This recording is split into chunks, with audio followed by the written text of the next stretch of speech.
तारीफ, वो भी ससुराल में। कुछ दिनों के लिए तन्वी की सासू माँ उनके साथ रहने के लिए दूसरे शहर से आई थी।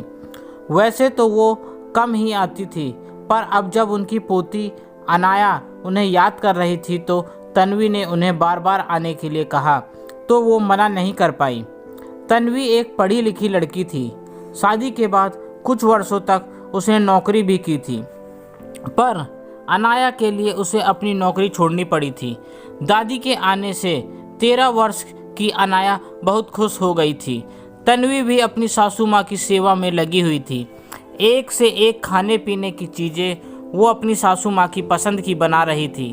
तन्वी के पति तुषार के चाची जी भी उसी शहर में रहते थे। तो दूसरे दिन तुषार की चाची जी माँ जी को मिलने आ गई। तन्वी ने उनकी आवभगत की और वो खाना बनाने में लग गई। अनाया अपनी दोनों दादी जी के साथ पाकर खुश थी। वो भी उनके साथ बातें कर रही थी। इधर उधर की बातें होने के बाद शुरू हुई असली बातें कि हम तो कितना काम करते थे, आजकल की बहुओं को काम ही क्या करती हैं। हमने तो कितने कितने बच्चे किए, पर आजकल की बहुएं तो एक बच्चे में ही परेशान हो जाती हैं। और दोनों भी जन एक दूसरे की हाँ में हाँ मिला रहे थे। चाची जी ने कहा, मुझे पता है ना कि तुषार ही फल और सब्जियां लाता है, तो फिर तन्वी को काम ही क्या होता है। अब तक चुपचाप सब कुछ सुनने वाली अनाया झट से अपनी मम्मा के पास गई और कहा, मम्मा, क्या सिर्फ फल और सब्जियां ही लाना काम होता है? आप कितना काम करती हो, मेरी पढ़ाई का कितना ध्यान देती हो, खाना बनाना, साफ सफाई करती हो और ऑनलाइन कोचिंग भी देती हो। फिर ये दादी जी ऐसा क्यों कह रहे हैं? कोई भी आपकी तारीफ नहीं कर रहा है। तन्वी ने मुस्कुराते हुए अनाया को कहा, बेटा, मेरी तारीफ, वो भी ससुराल में? असमंजस में पड़ी अनाया ने पूछा, मतलब? तन्वी ने कहा, तुम अभी जाकर पढ़ाई करो, मैं तुम्हें रात में समझाती हूँ। तन्वी प्यार से सबको खाना खिलाया।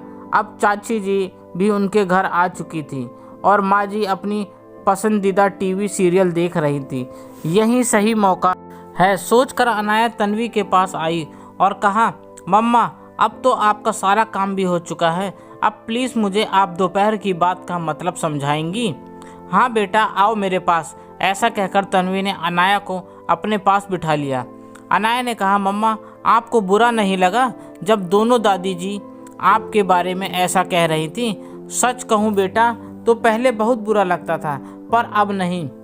पहले जब मैं नौकरी करती थी, तुम्हें घर को संभालती थी, तुम्हारे पापा भी अपनी नौकरी के कारण घर का ज़्यादा ध्यान नहीं रख पाते थे। तब भी मैंने घर हो या बाहर दोनों जिम्मेदारियां संभाली, पर तब भी ससुराल वालों ने मेरी तारीफ ना की। जब मैं अपने करियर के बेहद अच्छे मुकाम पर थी, तुम बड़ी हो रही थी। तुम्हारा ध्यान रखने के लिए मुझे किसी के सहारे की ज़रूरत थी, पर तब भी किसी ने मेरा साथ न दिया और तुम्हारे परवरिश के खातिर मैंने अपनी नौकरी छोड़ दी।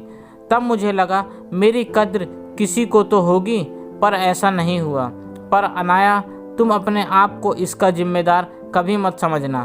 तुम्हारे लिए नौकरी तो क्या, मैं कुछ भी छोड़ सकती हूँ। जब तुम स्कूल में फर्स्ट आती हो, पढ़ाई हो, खेलकूद या कोई भी एक्टिविटी हो, तुम हमेशा आगे रहती हो।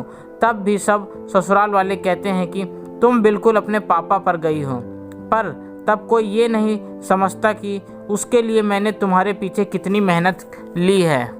जब इस शहर में हमें घर लेने की बात की थी, तब दादी जी ने कहा था, इतनी भी क्या जल्दी है, हम भी तो कितने सालों तक किराए के ही मकान में रहे। हालांकि हमने उनसे कोई भी पैसे की मदद मांगी नहीं थी। फिर आपके पापा को ज़्यादा परेशानी ना हो, इसलिए मैंने अपने गहने बेच दिए और साथ ही मेरे बचत किए हुए सारे पैसे भी उन्हें दे दिए थे। पर जब भी कोई ये घर देखता तो कहता, तुषार, तुमने अच्छा घर बनाया है, पर मेरी तारीफ किसी ने ना की। और इस तरह जीवन में कई अनुभव आते गए और मैं समझ गई कि मेरी तारीफ, वो भी ससुराल में, असंभव। अनाया, इसका मतलब ये नहीं है कि कोई आपकी तारीफ करे तो ही आप अच्छे हो, वरना नहीं। हमें खुद की नज़र में सही रहना है। हमें अपने कर्तव्यों का पालन करना है। फिर चाहे कोई तारीफ करे या ना करे, हमें फ़र्क नहीं पड़ना चाहिए। बेटा, ये सब बताकर मैं आपको आपके दादी, पापा या परिवार के खिलाफ ना तो भड़का रही हूँ और ना ही ये कह रही हूँ कि सारे ससुराल वाले ऐसे ही होते हैं। मैं तो बस इतना चाहती हूँ कि तुम जिंदगी में कभी तारीफ पाने के पीछे मत भागना, पर हाँ, साथ ही अपनी जिम्मेदारियों से भी कभी मुंह मत मोड़ना। हाँ मम्मा, मैं समझ गई, अनाया ने कहा।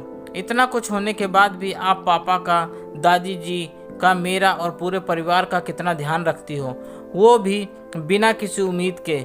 आई love you mumma and I am proud of you.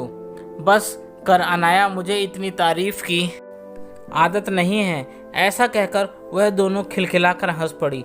अगर मेरी कहानी पसंद आए तो लाइक, शेयर, कमेंट और मुझे सब्सक्राइब ज़रूर करें। आपका अपना दोस्त। धन्यवाद।